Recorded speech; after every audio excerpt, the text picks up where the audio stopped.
Olá, queridos, tudo bem com vocês? Bom, então vamos para mais uma parte de A Relíquia, do Eça de Queiroz. Na última parte nós estávamos em Jerusalém, né? Ele tinha chegado finalmente em Jerusalém, tá? Então agora ele vai para o Hotel Mediterrâneo, onde ele vai ficar. Muito bem, ele vai aprontar umas aqui também. Então ele vai dar uma voltinha, né? Dar uma passeada, tal. Gente, ele não gosta da cidade. Então ele diz assim para o Topsius, né? Ele falou assim: "Isto é um horror, né? Bem dizia o Pedrinha. Isso é pior que Braga, Topsius, né? A cidade lá de Portugal. E nem um passeio, nem um bilhar, nem um teatro, não tem nada aqui, né? Olha a cidade para viver Nosso Senhor, pelo amor de Deus, né?" Aí ele vai até o refeitório, né? Comer de manhã e tal. E daí ele pensa, nossa, Topos, que maçada, né? Que chatice e tal. Mas, de repente, gente, ele olha, ele vê um mulherão do lado dele.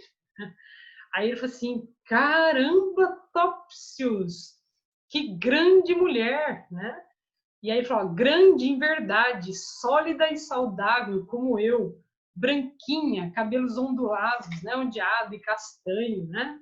Aí o fecundo Topsius comparou a fortíssima Cibele, né? Cibele é a deusa da fertilidade, não tinha que ser da fertilidade, né? Aí ele começa a chamar a moça de Cibele, né? Ele não sabe o nome dela. Ele fala assim, ó, Cibele sentou-se no topo da mesa, né? Cibele fez isso e tal. Aí vem um cara lá, ela vai beijar a mão desse cara, né? O Barbaças, né? E aí ele chama o cara de Hércules. E depois ele vai descobrir que o cara é pai da Cibele, né? Um cara enorme, forte e tal, por isso que chamam de Hércules, né? Eles vão ter um cara como guia ali para mostrar, né, Jerusalém e tal. O cara chama Ibrahim. E aí, que era o guia deles. E, coincidentemente, ele também era o guia da Cibele, tá? E ele vai descobrir que a moça se chama Ruby. Bom, eles vão conhecer Jerusalém. O guia fala assim para eles, aqui, né, até a casa do Pilatos, né? Aí ele vira assim, fala assim, deixe lá a casa de Pilatos, homem. O que me importa a casa do Pilatos? Ele estava atrás da Cibele, ele queria ver a Cibele, ele queria ver a casa do Pilatos, né? Aí, mais para frente, ele falou assim, agora tem o Santo Sepulcro. Bom, ele no Santo Sepulcro, gente, ele vai cometer o maior sacrilégio, né? Aliás, ele está cometendo um sacrilégio atrás do outro aqui. Aí ele diz assim, ó, é a porta do sepulcro de Cristo, onde a Titi me recomendara que entrasse de rastros, gemendo e rezando a coroa, né? A coroa tal. Tive que esmurrar um malandrão de barbas, né? Que se pendurava ali na minha roupa, tal, faminto, ganindo-lhe que comprássemos umas coisinhas, um pedaço da Arca de Noé. Falei, caramba, larga-me, animal, sai daqui, sai do meu pé, né? E aí ele continua, né, caminhando e vai conhecendo as coisas e logo eles se deparam diante de uma lápide quadrada. E mais uma vez, né, o guia mostra, fala o que é, e aí o Pote, né, o alegre Pote fala assim, Pote puxou-me a manga e lembrou que era de costume beijar aquele pedaço de rocha, santa entre todas, que outrora, né, no jardim de Arimateia, estava no jardim de Arimateia. E aí ele fala assim, Topsius, beija ou não beijo? Ele fala, vai beijando, tem que beijar, beija. Aí ele diz, não beijei, né? E continua. Depois, mais para frente, de novo, o Pote puxou pela manga. O túmulo, ó minha alma piedosa, ó Titi, aí estava, pois, ao alcance de meus lábios o túmulo de meu senhor. E imediatamente rompi como um rafeiro, né, como um cachorro, por entre a tuba ruidosa de frades e peregrinos a buscar o rosto gordinho e sardento e uma gorra com penas de gaivota. Gente, entre todas as coisas santas, ele não queria saber de nada. Ele queria achar a Ruby, que ela ia passando no meio da multidão e ele ia perdendo a moça. Aí ele estava que nem louco procurando a moça. Ele estava pouco se lixando para as coisas sagradas, né? Aí mais para frente, de novo, começam a gritar, né? Nesta rocha foi cravada a cruz. Então, onde foi cravada a cruz de Cristo, né? Então, a pedra ali do Calvário e tal. E aí fala, a cruz, miserere, Kyrie eleison, Cristo, Cristo. E as regras precipitaram-se mais ardentes entre soluços. E o cara não tá nem aí de novo, né? Kyrie eleison, Kyrie eleison. Aí ele diz assim, fugi aturdido e confuso. Ele estava assim, né, com esse monte de reza. Ai, gente, pelo amor de Deus, para de rezar, perto do meu lado, né? E aí repeli-os rudemente e saí do santo lugar como entrara. Em pecado e praguejando, né? Então, de novo, um sacrilégio. Bom, gente, ele resolve ir para o hotel. E aí, lá no hotel, ele começou a pensar na tal Cibele, né, que é a Ruby. E em sacratíssimas ruínas, para onde que ela estaria agora, né? Deve ter passado a tarde em novena em Jerusalém, onde será que está a moça e tal? Suspirei, amoroso e moído, né, que estava cansado. Senti um ruído de água despejada numa banheira. Então ele estava no quarto dele e ele começou a escutar um barulhinho de água no quarto vizinho. Senti a água, né, escorrendo e tal, escutei alvoroçado e nesse longo silêncio me chegou o som leve de uma esponja arremessada à água. E aí ele começa a escutar. Não resisti. Descalço, ele descobre ali, gente, que quem está do lado dele é a Cibele. O quarto da Cibele está do lado do quarto dele, né? E aí o que ele faz? Ele vai sair do quarto e vai espiar a moça pela fechadura do quarto dela, tá? Então ele diz assim, ó, não resisti, descalço em ceroula, saí ao corredor e cravei a fechadura de sua porta um olho tão esbugalhado, tão ardente, né? Então ele vai ficar olhando a moça. Esperava que ela atravessasse nua, esplêndida, quando senti, de repente, por trás, uma porta ranger. Aí um clarão tal, era o Barbaças, era o pai da moça. E o pai da moça vai vê-lo olhando pelo buraco da fechadura, né? Mangas de camisa com o seu castiçal na mão. Castiçal, né, gente? Não tem luz aqui, né, nessa época ainda. Então o cara sai lá com a vela na mão, né? Eu, misérrimo raposo, não podia escapar. E aí ele fala que o Hércules pousou a vela no chão, ergueu a sua bota rude de 2 solas e desmantelou-me e começou a bater nele. E aí eu falei, eu rugi, bruto, me malhou tremendamente, quadris, nádegas, canelas, né? Toda a minha carne bem cuidada e preciosa. Então eu, lívido em ceroulas, disse com imensa dignidade, ah, seu bife, ah, se você estivesse em Portugal, né? Se você estivesse em Lisboa, você ia ver o que eu ia fazer com você. Mas eu não posso fazer escândalos, que a titi, né? Não pode descobrir e tal. E aí, ele falou assim, eu te comeria o fígado, né? Se você estivesse em Lisboa. E muito digno, cocheando, voltei ao meu quarto a fazer pacientes fricções de arnica. E assim passei minha primeira noite em Sião. Gente, tomou uma surra que não vai esquecer pro resto da vida. No outro dia cedo, o Topsius foi lá peregrinar pelo Monte das Oliveiras e ele, todo dolorido, né, não podia nem sair, não podia montar a cavalo, ele vai ficar no sofá. E aí ele diz, para evitar, né, encontrar lá com Hércules de novo, ele nem desceu para o refeitório. O Pote vai preparar agora para eles uma noite. Claro, o dia não importa para ele, ele está pouco se lixando para as coisas sagradas ali, ele quer saber do quê? De farrear, de ver mulher. Então o Topsy vai preparar tal e vai falar assim, olha, tem uma mulher aqui, né? Tem uma casa para a gente ir, que é um prostíbulo, né? E lá você vai ver a flor do Jericó. E lá eles foram à noite, né? De dia não estava bom, mas à noite já estava seradinho, né? Para ir ver a moça dançar tal. Chegando ali, ele falou assim, foi uma fatalidade. A Rosa do Jericó, a bonitona, né, do prostíbulo, já tinha saído e tal, ela tinha ido visitar um príncipe que estava ali, né, um príncipe loiro, tal. Paciência, né? Vamos para a próxima, deve ter uma outra aqui. E vai aparecer uma moça ali, né? E fala branca, toda branca, parecia a lua cheia, né? Mais airosa que os lírios, tal. Aí ele fala, que venha essa, né? Que é uma circassiana, né? Da região dali e tal. Aí eu gritei excitado, beleza. Gente, nesse momento vai aparecer a moça e começa a dançar. A moça tá com um véu por cima dela, né? Aí a Fatimé, que é a dona do prostíbulo, está ali, né? Então, vou aqui mostrar para vocês. Por trás dela, né? Fatimé, com a ponta dos dedos, ergueu-lhe o véu devagar, devagar. E dentre as nuvens de gases surgiu um carão cor de gesso, escabeirado e narigudo, com o olho vesgo e dentes podres que negrejavam no langor nécio do sorriso. Apareceu, gente, um monstro, uma mulher que parecia o demo, né, atrás, né? Então, a hora que ela tirou o véu, apareceu essa coisa horrorosa. O pote pulou do divã injuriando Fatimé, né? Ela gritava por Alá, batendo nos seios que soavam molemente como odres mal cheios. Odre é aquela... A gente vê muito nos filmes, né? Uma garrafinha d'água, ela é feita com pele de animal, né? Ela se parece um triângulozinho e tal. E ele fala que a mulher começava a bater no seio mole, não sei o quê, né? E aí ele diz assim, ó, Circassiana, requebrando com seu sorriso pútrido, veio estender-nos a mão suja e pedir presentinhos, né?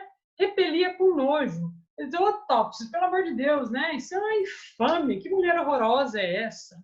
E aqui, gente, a gente tem o quê? Esse trechinho remete à epígrafe do livro, né? Então, a epígrafe, lembrando aqui, sobre a nudez forte da verdade, o manto diáfano da fantasia. Então, novamente, né, a gente tem esse trecho que remete à epígrafe. Então, vejam bem que a mulher ela é horrorosa. E sobre a mulher tem um véu transparente. Então, eles não viam a coisa feia que era a mulher. Quando o véu foi levantado, eles viram o quê? A verdade. Então, tem a ver o quê? Justamente com aquilo que o Essa propõe fazer. Daqui a pouco a gente vai ver, né, qual a relação que a gente faz. Então, a verdade poderá ser sempre o quê? Encoberta por um manto de áfano, tá bom? Então, também é uma parte importante aqui da narrativa, tá? Que a gente não pode esquecer. Depois que acontece tudo isso, né, o Topsius começa a fazer as considerações dele. O sábio fez considerações sobre a voluptuosidade. O que é voluptuosidade? Sobre a luxúria, né? Sobre o que eles estavam a fazer ali. Então, ele diz assim, ó, ela é sempre enganadora. Debaixo do sorriso luminoso está o dente cariado. Dos beijos humanos só resta o amargor. Quando o corpo se extasia, a alma entristece. Tá? Então é aquela parte podre lá que está por trás de tudo isso. Mais uma vez, a Fatimé fala assim, vamos apresentar outra agora, né? E aí eles tiveram que pagar a moça, aí depois aparece uma outra também, começa a dançar tal. Aí o Teodorico não acha muita coisa, mas ele puxa a moça. A hora que ele puxa a moça, né, para perto dele e tal, ele fala que a moça começa a chorar longamente, né? E aí ele fala, puta, que maçada, né? Que saco, meu. Nossa senhora, não tá dando nada certo aqui. Só que a Fatimé queria também que eles pagassem por ela, né? E aí ele falou assim, ela reclamava mais 7 piastras de ouro. Eu falei, putz, isso aqui é uma injúria, né? E aí ele falou assim, meu, Pote, que negócio é esse? Aí eles começaram a levantar para ir embora. E a Fatimé saiu atrás dele, tipo assim, você tem que pagar agora, né? E ele diz assim, ó, saímos daquele lugar de deleite, perseguidos pelos gritos de Fatimé, que se babava de furor, agitava os braços marcados da peste e nos amaldiçoava, e a nossos pais, e aos ossos de nossos avós, e a terra que nos gerava, e o pão que comíamos, e as sombras que nos cobrissem. Então, aqui a gente vê que tem um polissíndromo, né? Ele fala isso, e aquilo, e aquilo, e aquilo outro. Tá? Bom, ele vai voltar de novo para o hotel. No hotel, ele resolve escrever para a Titi. Então, ele fala assim, querida Titi do meu coração, parece que é uma nota de 3, né? Cada vez me sinto com mais virtudes. Uhum.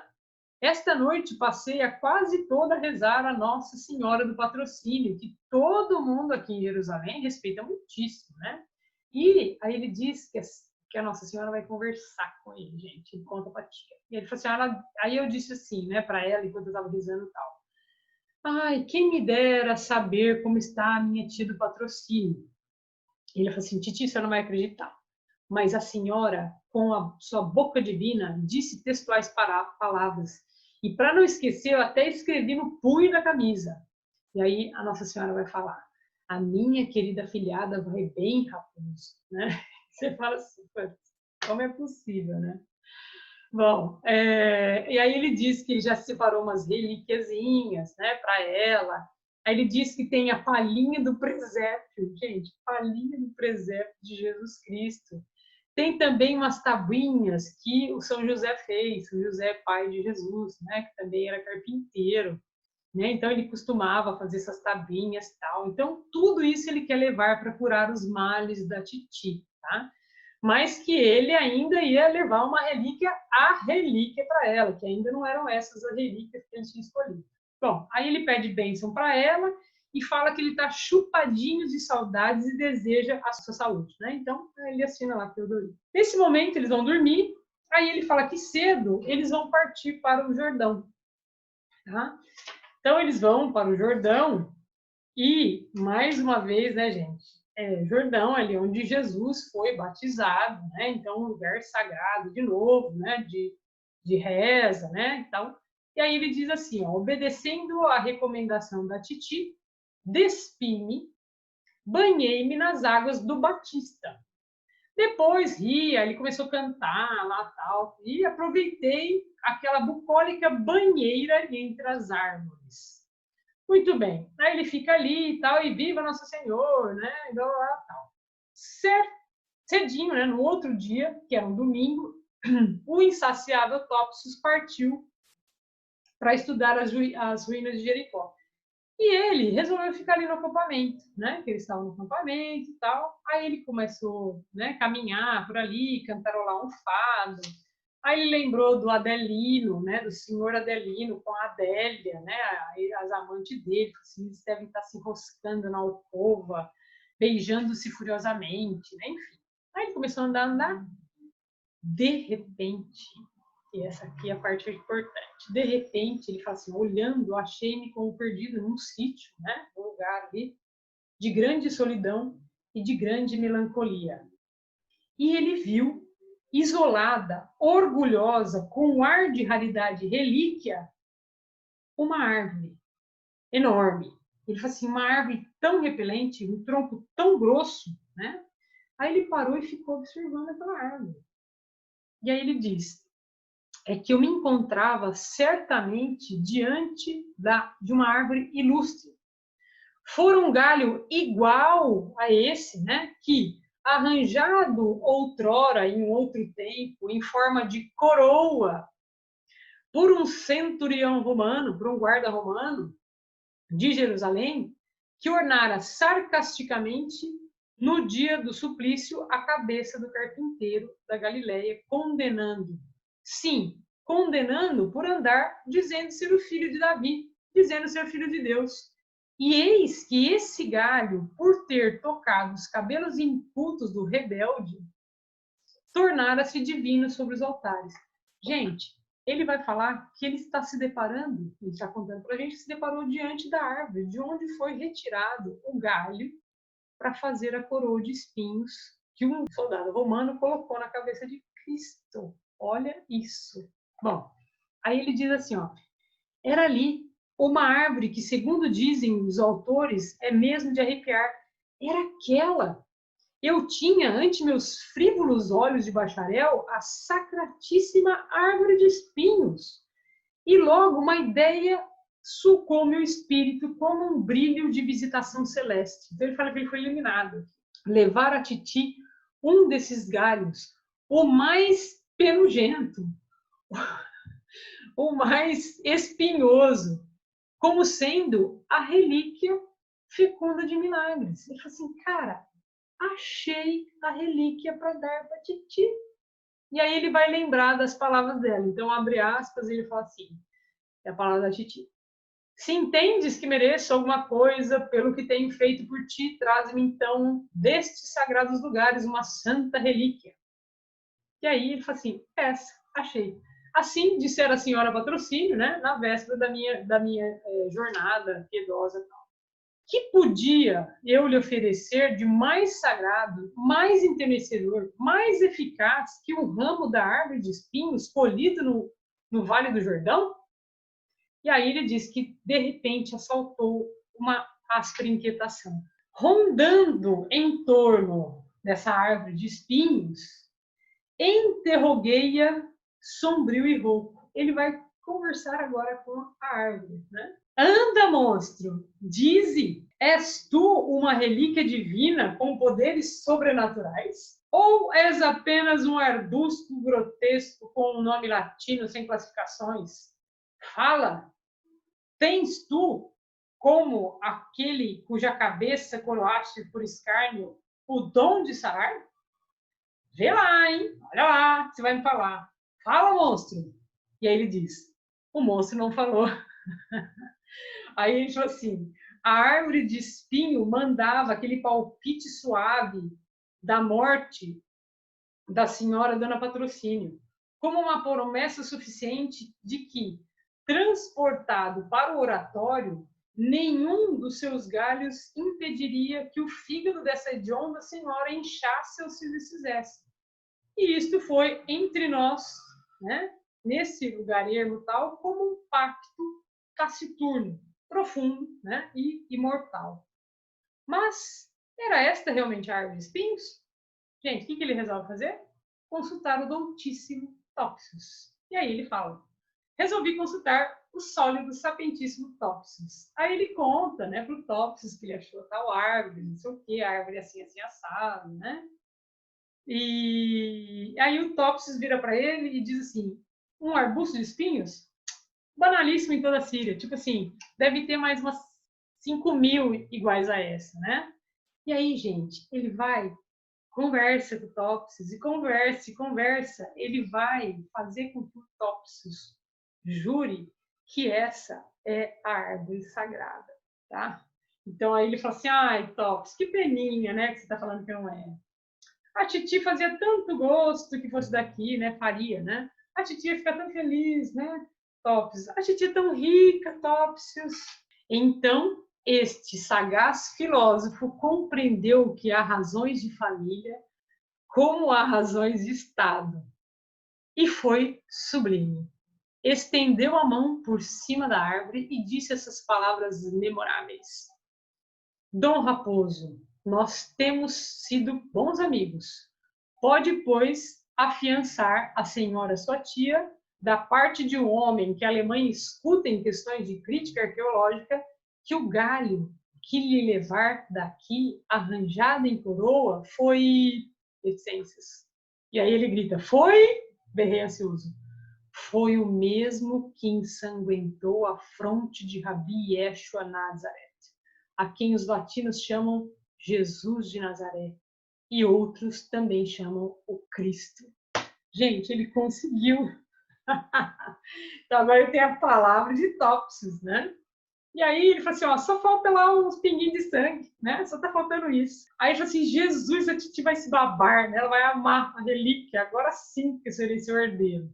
E aí, gente, eu falei assim, gente, como é que nós vamos levar esse trem espinhoso para lá, né? O que nós vamos fazer? Aí claro, né, o alegre Pote não viu dificuldade nenhuma. Ele tirou lá uma nuvem fofa de algodão, enrolou o galho de espinhos, ele pegou uma folha de papel pardo, um nastro escarlate e fez um embrulho redondo, sólido e ligeiro. Ou seja, vocês já entenderam, né? Lembra do outro embrulhinho que ele tinha? Pois é, aqui parece, né, que é bem óbvia a coisa. Ele fez um embrulho muito parecido da camisinha da Miss Mary, né, da camisola da Miss Mary. Aí eles festejaram, tomaram Moët Chandon, gente. Olha só, parece aqui, ó, Moët Chandon, e acenderam uma fogueira tal, e ele diz que, né, o embrulhinho estava ali, não sei o quê, aí ele tranquilo, ele adormeceu, né? Então ele dormiu nesse momento. E aí a gente vai começar o capítulo 3. Essa é a maior digressão do livro. E esse capítulo aqui é bem longo, mas isso fica para a próxima aula. Meninos, beijão para vocês. Até a próxima aula.